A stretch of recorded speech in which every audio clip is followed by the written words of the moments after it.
오늘은 모세가 하나님을 처음 만나는 그 장면의 말씀을 통해서 우리에게 주시는 하나님의 교훈이 있습니다. 그것을 우리가 좀 묵상하기를 바랍니다. 하나님 앞에서 신발을 벗으라, 이 신발을 벗으라라고 말씀하셨는데, 이 신발은 나의 의지를 상징합니다. 내가 가고 싶은 곳은 어디든지 가는 삶의 방식을 가리키기도 하죠. 그런데 하나님이 모세를 부르실 때에 하나님이 임재하셔서 모세를 만나시는 곳이 거룩한 곳이라고 말씀하십니다. 그곳은 하나님의 지성소라고 부를 수도 있고요, 그 하나님을 대면하여 만나는 그곳에서 신발을 벗으라고 하십니다. 왜일까요? 내 마음대로 살던 방식을 버리고 하나님이 인도하시는 대로 삶을 살라고 말씀하시는 것입니다. 그곳에서 하나님께서는 모세를 그분의 종으로 부르십니다. 종이 뭐죠? 주인의 명령대로 따르는 사람을 종이라고 하죠. 하나님의 종이 되기 위해서는 신발을 벗고, 신발이 더러워서 벗으라는 것이 아닙니다. 신발을 벗고 내 마음대로 살아가는 삶의 방식을 버리고 하나님이 인도하시는 대로 그렇게 삶을 살라고 하는 것이죠. 그럴 때 비로소 오직 하나님의 종이 될 수 있는 것입니다. 여러분, 모세의 인생 일대기를 다 아시죠? 모세는 자기 마음대로 하면서 살았습니다. 자기의 지혜와 판단과 능력, 그리고 경험이 가장 올바르며 선한 일을 하기에 가장 적합하다고 스스로 생각을 했습니다. 왜냐하면 성인이 될 때까지 바로 왕궁에서 왕자로서 교육을 받았고 실력과 경험을 쌓았기 때문에 그렇습니다. 그러다가 자신이 히브리인이며 애굽에서 노예로 살고 있는 히브리 백성들의 고통이 부당하다라고 생각을 했습니다. 그리고 아마도 젖 어미였던 자신의 친어머니로부터 자신의 민족에 대해서, 그리고 자기의 하나님에 관해서 참 많이 들었을 것입니다. 그래서 애굽의 감독관이 히브리 사람을 괴롭힐 때에 모세는 그 히브리 사람을 자기 형제라고 부릅니다. 자기 형제가 고통받는 것을 보고 순간 욱하는 마음으로 살인을 저질렀죠. 근데 굉장히 완벽한 완전 범죄를 저지른 것처럼 보였습니다. 좌우를 살펴서 사람이 없음을 보고 애굽 사람을 쳐 죽여서 그리고 모래 속에 잘 파묻었습니다. 아주 치밀하게 완전 범죄가 이루어졌다고 생각했을지는 모르겠습니다. 그런데 그러면서 이런 식으로 완전하게 지혜롭게 힘을 모아서 전략적으로 그 히브리 민족들과 함께 거사를 일으키면 자기 동족 이스라엘을 해방시킬 수 있을 것이라고 아마 생각했을 것입니다. 그런데 자기가 죽인 애굽 사람의 일이 탄로가 났고 그것을 알게 된 애굽 왕 바로가 모세를 죽이려고 찾았습니다. 그래서 애굽의 세력이 미치지 못하는 미디안 광야로 도망을 친 것이죠. 굉장히 드라마틱하지 않습니까? 그 후에 그 모세의 인생은 좀 완전히 180도로 바뀝니다. 미디안 광야에서 만난 여인과 결혼해서 장인의 양떼를 치면서 살았습니다. 아침에 양떼를 데리고 나와서 풀을 듣게 하고 물을 마시게 두고 그 양떼를 하루 종일 멍하니 들여다보고 시간이 되면 또 그 양떼를 몰고 집으로 돌아옵니다. 심지어 그 양떼도 자기 소유가 아니었습니다. 말하자면 양떼를 내가 불려서 재산 증식을 하고 그것을 바탕으로 해서 또 뭔가를 하는 미래에 대한 비전이나 계획도 없이 그냥 장인의 양떼를 끌고 와서 하루 종일 지켜보고 때가 되면 또 저녁에 끌고 집으로 돌아가고 하는 그런 세월을, 무기력한 그런 삶을 보낸 거죠. 오랫동안 1년도 아니고 4년도 아니고 40년 동안 그랬습니다. 40년 동안. 그래서 모세는 80세 할아버지가 되었습니다. 그 80세 할아버지가 되었던 그 어느 날 호렙산으로 양떼를 먹이러 갔는데 그곳에서 떨기나무에 불이 붙은 것을 보았습니다. 태양이 뜨겁게 내리쬐는 그곳에서 떨기나무 같은 그런 작은 관목에 자연 발화해서 불이 붙는 현상은 아주 자주 있는 일이었습니다. 그런데 그 얇고 작은 떨기나무가 불이 붙으면 사실 몇 분 내로 불에 타서 사그라들고 없어져야 되는데 이 불이 사그라들지 않고 계속 타는 것이었습니다. 그래서 또 불났나 보다 이렇게 보다가 가만히 보니까 이 꺼지지가 않는 거예요. 그래서 저게 왜 안 꺼지지? 그래서 그 불로 조금씩 조금씩 가까이 가서 보게 된 것입니다. 사실 불이 타오르려면 재료와 산소가 있어야 되는데 재료가 다 타버리면 그 불은 자연스럽게 꺼지게 되는 것이죠. 점점 그 가시떨기 불꽃으로 나아갔더니 여호와의 사자가 그 불꽃 안에서 나타나서 말씀을 하십니다.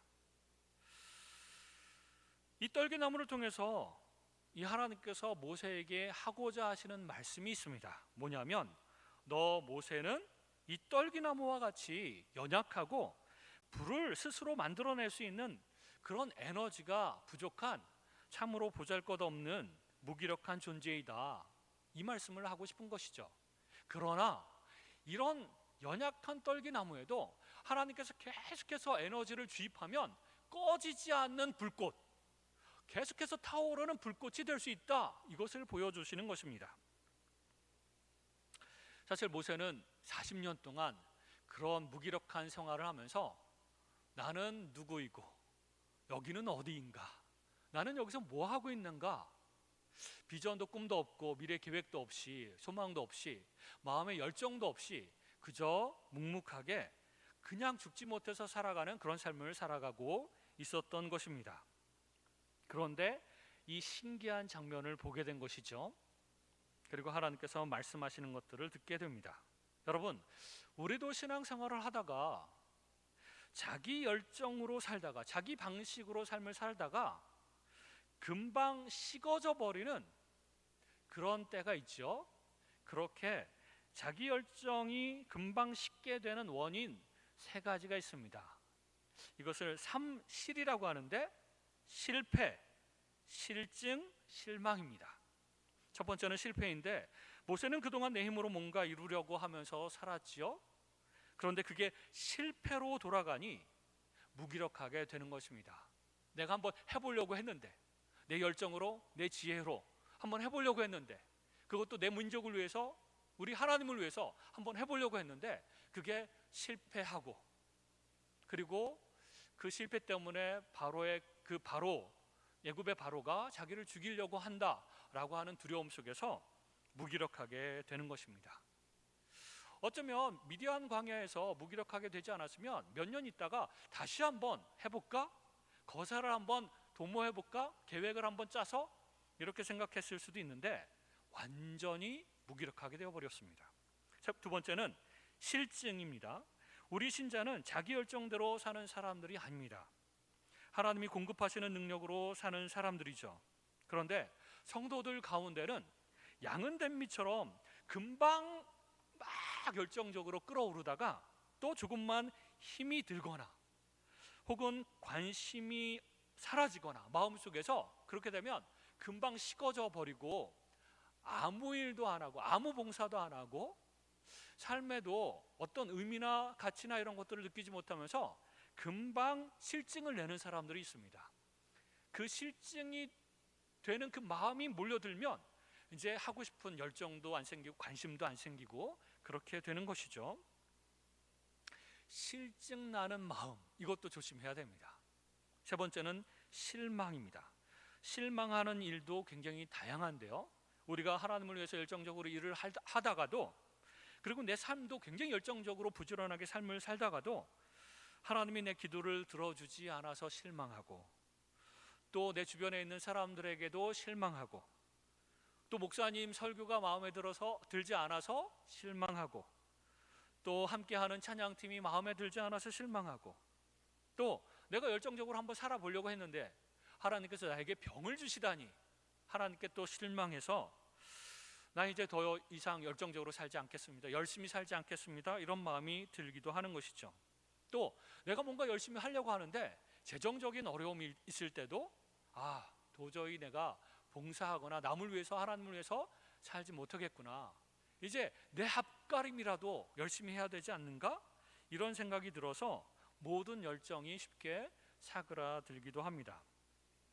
실패와 실증되는 마음, 그리고 실망, 이런 것이 우리의 열정을 사그라들게 만들고 우리의 열심도 뺏어가고 우리가 부지런히 열심히 사는 것들을 막아서는 것이죠. 그리고 열정이 식으면 모세처럼 너무나도 오랫동안 방황하는 사람들이 있습니다. 교회도 잘 안 나가고 성경도 읽을 마음이 생기지도 않고 찬양도 매가리가 없고 오랫동안 방황을 하는 것이죠. 교인들하고 만나고 싶지도 않고, 그래서 영적인 일들과 멀어져서 마치 모세가 미디안 광야에서 그저 그 아무런 가치 없는 일들을 매일매일 40년 동안 했던 것처럼 그냥 기본적인 삶의 어떤 그런 기본만 행하면서 살아가는 성도들이 있게 되는 것입니다. 여러분들은 지금 열정적으로 살아가고 있습니까? 뭔가 기대감을 가지고 늘 이렇게 뭔가 열심히 살아가는데 그 모든 것들이 다 기쁨으로 보람되게 여겨지고 의미가 있고 그래서 늘 즐겁고 그러십니까? 아니면 모세처럼 열정이 사그라들고 아무런 의미 없이 40년 동안 똑같은 일들을 반복하면서 살아가고 계십니까? 반대로 열정을 지속하게 하려면 첫 번째로 성공이 목표가 아니라 섬김이 목표가 되어야 됩니다. 물론 성공하는 어떤 그런 모습으로 결과가 나타나면 너무나도 좋겠죠. 하지만 그러지 않더라도 내가 섬기는 그 자체가 하나님께서 원하시는 것이고 하나님께서 나에게 바라시는 것이다 라고 생각하면서 그렇게 해야 됩니다. 저도 가끔 이런 유혹에 빠집니다. 설교를 막 나도 감동이 되고 사람들도 막 감동을 받아요. 그리고 예배 끝나면 목사님 좋았습니다 뭐 이렇게 하면 막 좋아요. 그런데 반응도 없고 그러면 오늘 내가 설교에 죽 섰구나 그러면서 실망하고, 이 실망이 열정을 이렇게 사그라뜨리게 만듭니다.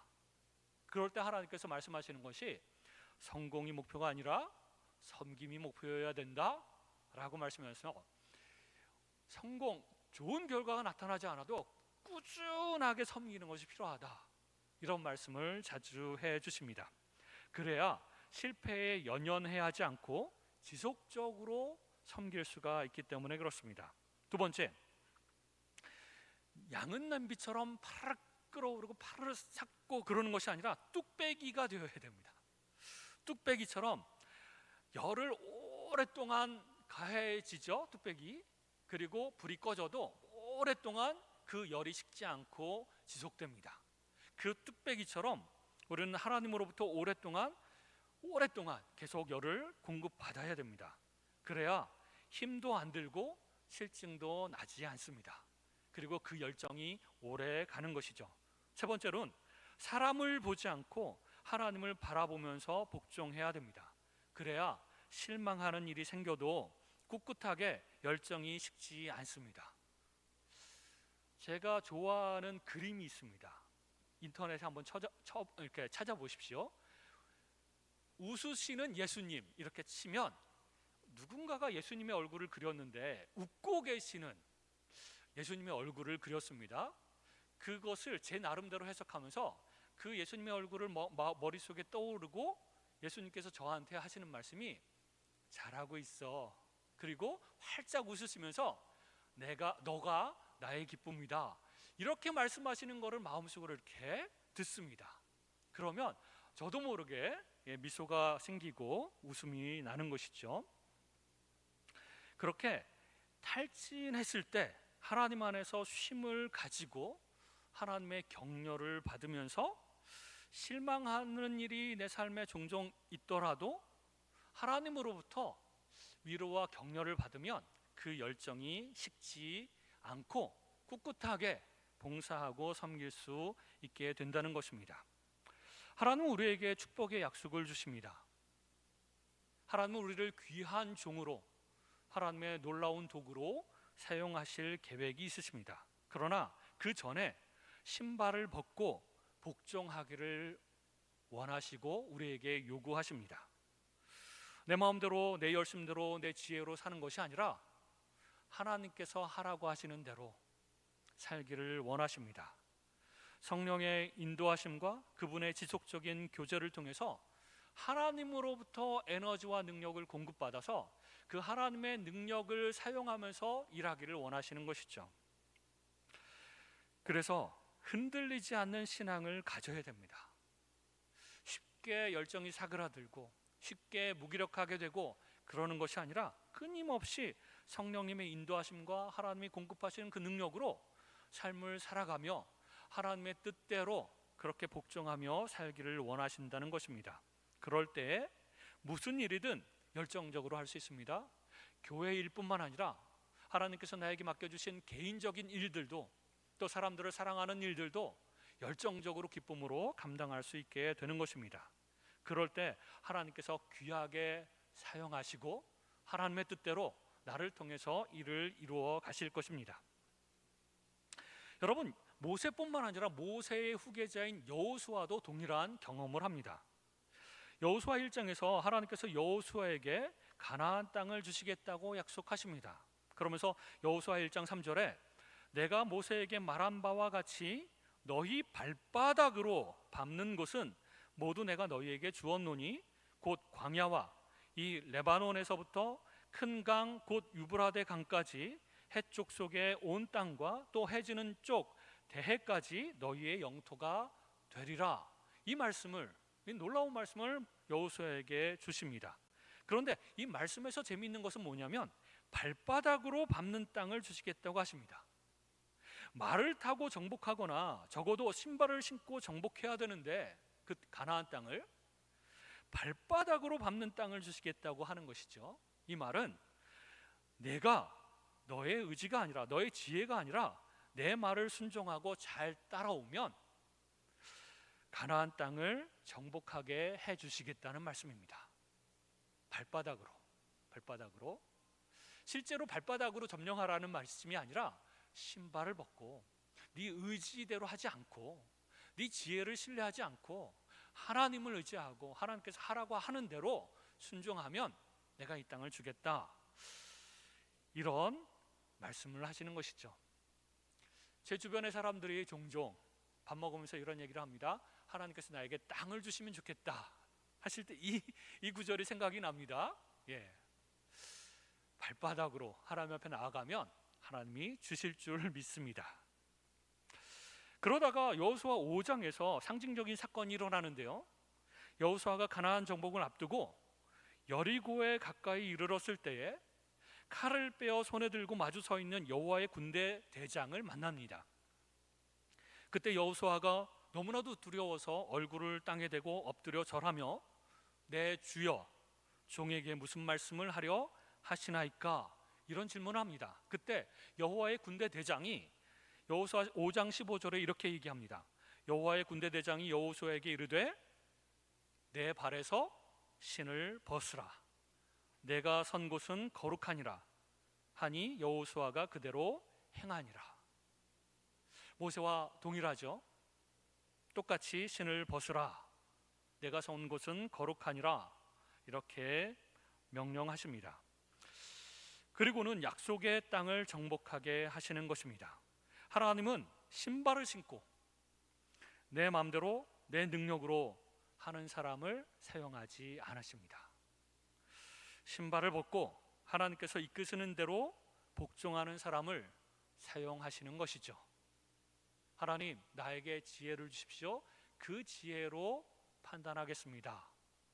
이렇게 하나님께 기도해야지, 하나님, 내가 생각할 때는요 이게 옳은데요, 내가 생각할 때는 이렇게 하는 방법이 좋을 것 같은데요, 이렇게 하나님께 말씀을 드리는 사람을 사용하지 않습니다. 하나님, 제 생각이 틀렸을지도 모르니까 하나님께서 저에게 지혜로운 해답을 알려주십시오. 하나님께서 내가 원하지 않는 방법을 말씀하셔도 따르겠습니다. 이런 순종의 마음, 복종의 마음이 필요하다는 것입니다. 그런 성도를 사용하십니다. 그런 성도를 사용하십니다. 어떤 성도가 길을 걸어가다가 사거리를 만났습니다. 어떤 방향으로 가야 될까 고민하다가 하나님께 기도했습니다. 하나님, 제가 길을 걸어가고 있는데 제가 가지고 있는 이 막대기로 알려주십시오. 막대기로 이렇게 딱 놓았을 때 가리키는 방향으로 제가 가겠습니다. 이렇게 기도를 했다고 합니다. 그런데 이미 그 사람의 마음 가운데서는 동쪽으로 가고 싶은 마음을 먹었어요. 동쪽 길이 더 좋아 보이니까. 그리고 나서 이제 막대기를 탁 쓰러뜨렸습니다. 그랬더니 이 막대기가 서쪽을 가리켰어요. 그랬더니 스스로 내가 힘을 조절을 잘 못했어. 다시 한번 하자. 라고 또 다시 막대기를 놓았습니다. 그랬더니 북쪽으로 막대기가 가리켰습니다. 그랬더니 이번에는 바람이 불어서 다시 한번 하자. 그리고 또 쓰러뜨리니 동쪽을 가리키는 것이었어요. 그제서야 이 사람이 이 지팡이가 동쪽을 가리키니 이것이 하나님의 뜻이다. 나는 이쪽으로 가겠다. 이렇게 하더라는 것이죠. 우리도 가끔은 이렇게 신앙생활을 하기도 합니다. 내 마음에 이미 하고 싶은 것이 있고 이미 내가 결정을 한 것이 있습니다. 그래 놓고 하나님께 하나님의 뜻을 구한다고 그러면서 기도를 하는 것이죠. 그래서 하나님께서 이렇게 해라 그러면 그거는 아닌 것 같은데요.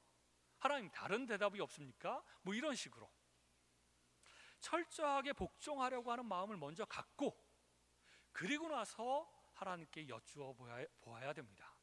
그랬을 때 하나님께서 내가 원하지 않는 대답을 주신다고 하더라도 그대로 순종하겠습니다 라고 기도를 해야 되는 것이죠. 하나님의 뜻대로 한다고 그리고 하나님의 뜻대로 살아가겠다고 결심하면서도 자기의 고집과 욕심대로 그렇게 살아가는 성도들이 너무나도 많다는 것입니다. 그런 사람들은 하나님께서 사용하지 않으십니다. 그런 성도들을 향하여 하나님께서 계속해서 말씀하십니다. 너의 신발을 벗어라. 네 마음대로 하지 말고 이제 하나님의 뜻대로 해라 라고 말씀하시는 것이죠. 아까 말한 그 막대기 가지고 장난치는 그 성도는 그렇게 하면서 하나님을 우롱하는 것이 될 수도 있습니다. 그러므로 철저하게 하나님께 순종하고 복종하려고 하는 마음을 먼저 갖게 해달라고 기도하는 것이 필요하지요. 말씀을 맺겠습니다. 우리는 모세처럼 막 양은냄비처럼 막 순간적으로 열정적으로 이렇게 파락 끓다가 금방 사그라드는 그런 성도가 되어서는 안 됩니다. 뚝배기 같이 하나님께 오랫동안 훈련받고 오랫동안 교제하며 하나님으로부터 오는 지혜와 능력을 공급받아서 하나님께 복종하여 쓰임받는 성도들이 되어야 합니다. 두 번째, 실패나 실증이나 실망 때문에 흔들리는 신앙이 아니라 금방 열정이 사그라드는 신앙이 아니라 하나님 절대적으로 섬기고 하나님께 대한 기대감을 가지고 꿋꿋하게 걸어나가는 그래서 하나님께 귀하게 사용받는 하나님의 종이 되시기를 주님의 이름으로 축원합니다. 기도하겠습니다.